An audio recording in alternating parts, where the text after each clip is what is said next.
Hey there, everybody, and welcome to this presentation on COVID shame. I'm your host, Dr. Donnelly Snipes. So you may be asking, what is COVID shame? Well, it is shame that people experience when they actually get COVID. They feel embarrassed, they feel ashamed. And let's talk about where that's coming from and what people can do. Let's start with the basics. Shame is anger at yourself for doing something you shouldn't have or failing to do something you should have. We all feel guilt and shame occasionally, and sometimes it's justified because we actually did do something that we shouldn't have done, and sometimes it's not justified. We are projecting what other people tell us we should do or should think or should feel. Regardless, shame is self-anger. We're reacting. Anger is a response to a threat. So when people get COVID anymore, not only is COVID the threat, but now they are terrified that they are going to be shamed and ostracized and shunned because they actually got the dreaded virus. It's important for you to ask yourself, what do you fear is going to happen to you socially, interpersonally, at work, not just physically, because you caught a highly contagious virus? That's the first thing. Figure out where that threat's coming from. What are you afraid is going to happen if people find out that you had COVID? People shame others when they feel threatened by something. They need an explanation and to find a scapegoat so they can feel safe. They can look at somebody and go, well, so-and-so did that, and that's why they got sick, or that's why that bad thing happened to them, and I'm not doing that, so it's not going to happen to me. It helps them feel safe. As it becomes obvious that shaming people isn't effective at controlling everyone's behavior or stopping the virus, people have started clinging more intensely to the belief that it must be controllable, and the fact that it's still infecting people must be their fault. So the fact that the COVID cases are rising must be because people are, it's people's fault. And everybody who gets it, it's their fault. And it's really important to start to think about the cognitive distortions in that. And we're going to talk more about that in a minute.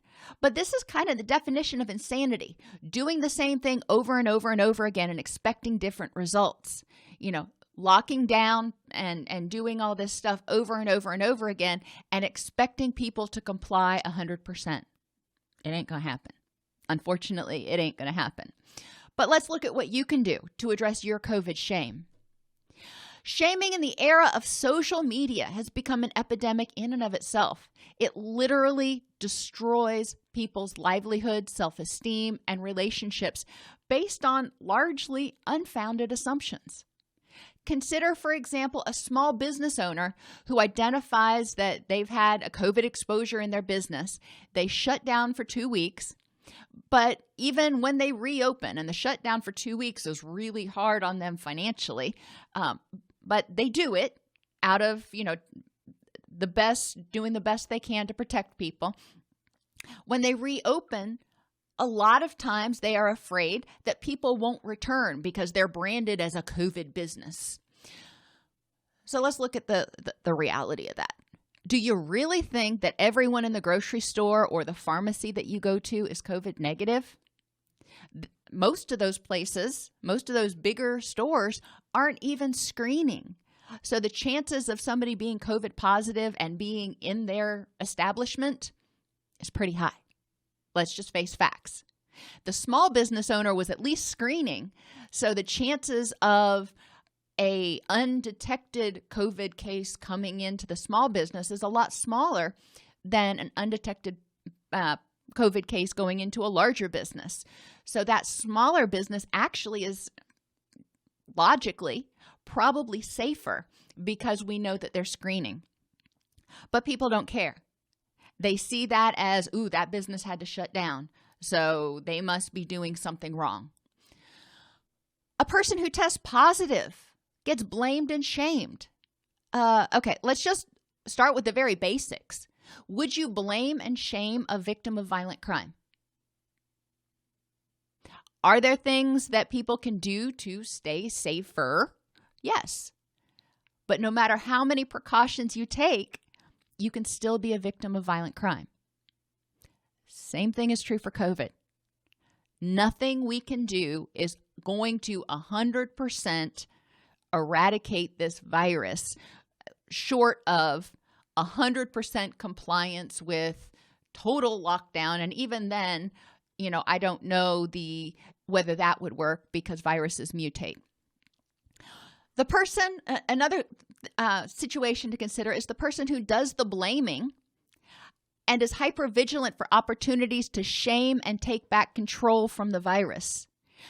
This person is really struggling because they are trying to take back control from something they have absolutely no control of. And that can be very destructive on their life as well as other people's. Unfortunately, the media has made people believe that it is 100% possible to prevent COVID, which it's not. It's just not 100% possible right now.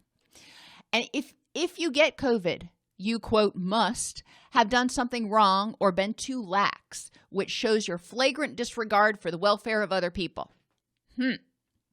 Is that true? Consider whether this person would have gotten COVID regardless of whether they followed the rules. And the answer is yes. There are so many holes in our rules that it is entirely possible to follow the rules to a T and still get exposed and still get sick, such as being around toddlers who, under 2, they don't have to wear a mask. They go to the playground, they play with their friends, and who may also be exposed, and then they come home, and if they're carrying it, you're exposed because we're not wearing our masks in our house, and toddlers are never wearing masks. If you have what I call a mask breach, your mask isn't fitting 100% like it's supposed to. Most of our masks don't fit like they're supposed to. And the majority of people, at least around here that I've seen, they wear their masks, but they wear it under their nose. That's not, really doing much good at all. People who are dating, 14 days to slow the spread or, flatten the curve, that may have been something that people could have said, all right, I will go without dating and having sex for that long. But we're going on month 7 now, and people are out there getting some of their basic needs met. And in order to do that, I can guarantee you that they ain't wearing masks. So, there are people who, may be breaking the rules out there. Going to the hospital. You may be wearing a mask when you go to the hospital and you're trying to and those people dating, that may not be the person who got sick. Maybe it's your teenager who, snuck out and went to see her boyfriend or something, got sick, came home. Now she's exposed, but you're not wearing a mask in the house. So now you get exposed. You're still following the rules, but you still get sick. Going to the hospital. I had a friend who, had a condition and had to go to the hospital during this whole COVID mess. Well, you can wear your mask, you can sanitize, you can follow all the rules, but guess what? At a certain point in the hospital, you got to take that mask off because they need to take your temperature or something else. And, during that period of time, can you be exposed? Sure. And finally, another hypothetical situation, bringing a package or mail into the house. If your mail carrier happens to have COVID, think about how many people handle the mail and the packages. And we know that COVID lasts on surfaces at least for a few hours. And so they are bringing it up to your house and they, sneeze on it. Or maybe they're in the car and they haven't put their mask on yet. They sneeze on your package. They bring it up to the house and set it on your doorstep. You pick it up, get all those COVID germs on your hands, put it on your dining room table, get all the COVID germs on the dining room table, and then you're exposed. So there are a lot of ways that we can be exposed to germs. It's just life. Shaming has caused people to fail to get tested in a timely fashion out of embarrassment of maybe having contracted it and fear that they're going to be forever ostracized. We've seen this especially evidently in healthcare workers I've been reading lately, that they feel like they, quote, should have known how to protect themselves. So they often minimize their symptoms as allergies or something else and try to minimize, deny, rationalize that their symptoms are not COVID because they so don't want to get tested and get that positive diagnosis. And that is causing them, when they do have COVID, to have to wait and not get early intervention. And we know the best way to beat this virus is through early intervention. So if you're feeling COVID shame, you've got to balance that out with your life. Is it better to risk embarrassment and get tested and early intervention, or, cross your fingers and hope? Shaming and fear-mongering also has caused some people to significantly self-isolate. They're not getting treatment for potentially life-threatening issues, from addiction to cancer. Some people are self-isolating so much they're afraid to go outside, and they're afraid that if they go outside, that they may somehow give COVID to somebody else. And so they don't want to be around other people because they don't want to bear the burden of risking giving somebody else COVID, even if they don't know that they've got COVID or not. They just have been told that the safest thing to do is stay in your house, and the safest thing to do for everybody else is to socially distance and avoid people. So they have decided that in order to protect everyone else, they're not going to go to the doctor. They're not going to go get, tests. They're not going to do anything unless it is an actual acute emergency. So there are things that are happening and going untreated that are getting, more advanced than they have to be. So what do we do? Addressing shame means first addressing that fear of being ostracized. And we'll go back to my favorite letters, FCP. Look at the facts. Even if you do test positive for COVID, or if you did test positive for COVID, what are the facts? How likely is it, who in your life is definitely going to ostracize you? What are you afraid of if you get tested and come up positive? What are you afraid of? What are the facts for and against that fear? What is the probability that the worst case scenario is going to play out if you've done everything within your control? Facts, control, probability. The next thing you need to do is address faulty beliefs that you acted out of indifference to others. And we're going to talk about that more later. But first, just look back, just generally, over the past 7 months, and think to yourself, when I have done things, when I've gone out in public, when I have interacted with other people, have I tried to do what I needed to do to protect everybody around me? Have I acted with care for other people? And if the answer is yes, you need to remember that. Recognizing what you did do to try to protect others. We need to recognize that when people shame and blame others, it's out of their own need to try to cling to the belief that they have control and they can protect themselves. Let's talk about some other things besides COVID. Cancer. We see a lot of shaming and blaming with cancer. If she would have stopped smoking, if she would have never started drinking, if she would have fill in the blank, she wouldn't have gotten cancer. People like to distill it down to something that is very simple, that's A and B, and that causative in nature. And we don't know that. There are a lot of people, for example, and I'm not promoting smoking at all, but there are people who have lived to be in their, 90s who smoked their whole life. But there are people who developed cancers related to smoking who died when they're 50. So there is not a one-to-one correlation. We don't know, in that case, if this particular person would have died, would have gotten cancer anyway, if they had stopped smoking. Could be they were always going to get cancer because it was caused by something else. Crime. If he would have locked his car doors, his car wouldn't have been stolen. You know, a lot of times they're shaming and blaming around at crime victims. Well, let's think about that. Do we know that his car wouldn't have been stolen? You know, it's not that hard for a car burglar to just knock out a window and get in the car.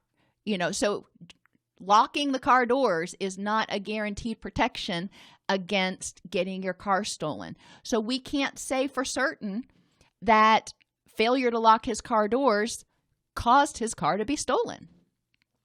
And COVID. If she would have followed protocol, she wouldn't have gotten sick. Well, we know that's not 100% true. And let's look at the reasons why. Even when masks are worn 100% correctly, you know, they fit closely and you don't touch them and you follow all the rules, they do not prevent 100% transmission of the virus. So it is still possible. Even when you are doing all the right things, it is still possible to get the virus. Most people, even medical personnel, do not properly wear a mask. Does it mean they don't care about others? Think about it for a minute. When people fail to wash their hands before donning a sterile mask to go into the store, does it mean they don't care about people? How many people do you know that keep their mask in their purse or hanging from their rearview mirror or something? That is not a sterile mask. That has germs crawling all over it. They put it on their face. You know, people are reusing masks without washing them. They're not carrying 15 masks with them and putting each mask in a separate little baggie every time they use it so they can wash it before they use it again. They're just not doing that. So that's one place where virtually everybody is breaking the rules. They're not using a sterile mask and they're not washing their hands. They're not sitting in the car, washing their hands, then putting on a sterile mask to go into the grocery store. But it's not happening. People touch the mask after putting it on. When you're wearing a mask, it doesn't block 100% of the virus. So even if you're wearing a mask, if you're breathing, you are expelling, certain viruses and whatever. If you touch that mask and then you touch something else, guess what? You done just spread the virus. And somebody else can come along and touch that surface and touch their face, and guess what? When you reuse a mask without washing it or disinfecting it first, we already talked about that. People aren't using sterile masks for every episode.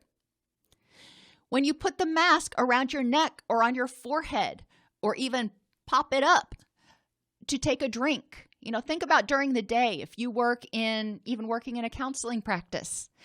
If you're wearing a mask around all day long and you're like, oh, I need a drink of coffee. And then you pull it back down over your mouth, nose and mouth. Guess what? You've just contaminated that mask and contaminated your hands.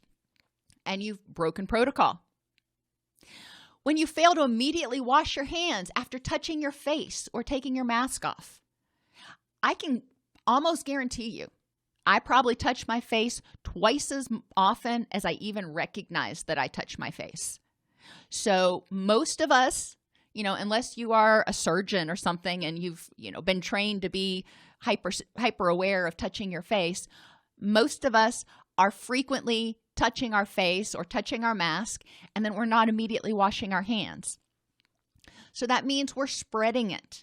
That means we can also spread it to ourselves if we get it on our hands and then touch our face and, pick our nose or whatever. When people don't wear a mask in their home around their children who are under 2, who are not required by the CDC to wear a mask, but they can be asymptomatic spreaders. So let's think about this. You've got little Johnny. He's 2 years old. He loves going to the park. And you've got Sally, and she's, 2 years old and loves going to the park too. They're from 2 different families. And maybe somehow Sally contracted COVID, but she's asymptomatic. They both go to the park. They're both playing together, sliding on the same slides, swinging on the same swings. And we know kids are always touching their mouth and putting things in their mouth. And then you take little Johnny home and you're making dinner, whatever. You take your mask off because we've been told that we don't have to wear masks in the house, especially around the people that we're usually around. Well, guess what? Little Tommy got exposed to the virus from at the playground. And now he may be a carrier, and you can get it even if you're following CDC protocol. Do you not care about others? If you're outside, maskless and social distancing, maybe you decided to go hiking and on a trail that it's almost never used. It's one of those, long hiking trails that you may see one or two people on.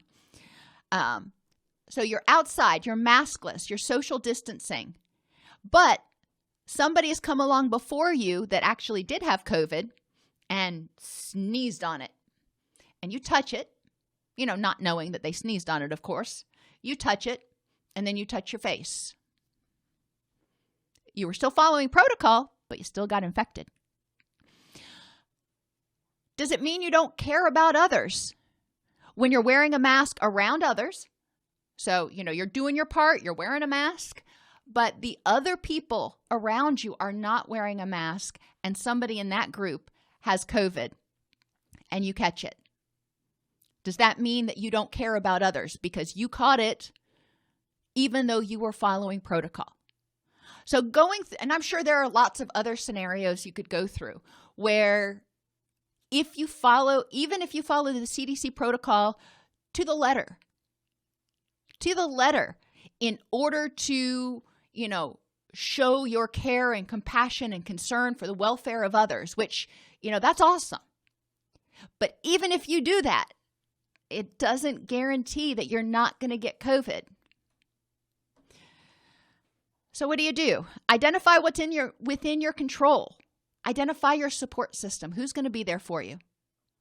Recognize that shaming might be people's own way of trying to convince themselves that they're safe if they follow the rules. Treat the virus. If you've got it, if you think you've got it, get tested, get early intervention. That is the best way to make sure that you're safe and you don't end up becoming a statistic. Review what you did do because you do care for other people. And if you look back and you realize that there were some weaknesses, maybe some places you didn't 100% of the time follow the guidelines to 100% accuracy, okay, well, maybe you can tighten up your habits a little bit. But it's important to remember, we're human. Nobody is perfect 100% of the time, but the virus is. The virus is out there, and it looks for opportunities, but humans are not perfect.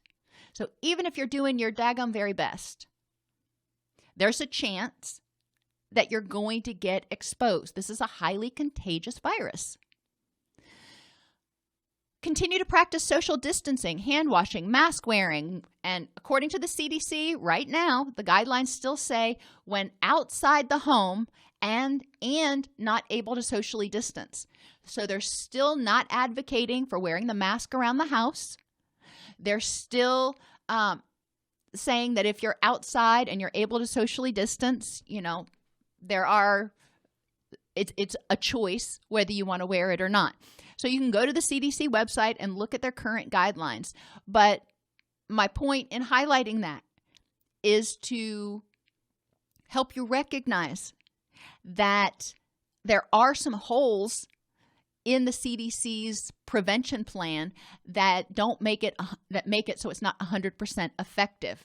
So even if you're trying your darn best to do everything right, you may still get sick. So going back to shame is because you feel bad because you're angry at yourself for doing something that you shouldn't have done or failing to do something that you should have done. And when it comes to COVID, you may get it, even if you do everything right and nothing wrong. it could happen given, the contagiousness of the virus. It's important to recognize that feeling shame, beating yourself up, holding on to resentment at others for exposing you to it, or anger about getting sick, all that's going to impair your immunity and your quality of life and make you even more susceptible to, if it's possible, getting reinfected with COVID or getting something else. Another thing you can do is to ask yourself if a loved one, your child, your spouse, your parent, was trying to do everything right and got the virus anyway. Do you think they should be criticized and shunned? Think about your granny. If she's doing everything right and she still gets sick, should you be jumping on the bandwagon and trying to criticize and shun her, assuming that she did something wrong? No. Do you avoid people and ostracize them after they've recovered from any other illness? There's a lot of contagious stuff out there, but I can't think of any other illness out there, aside from something like Ebola, that people have this guttural of a reaction to. So think about, based on your current situation, if you are at high risk, obviously you have to take steps.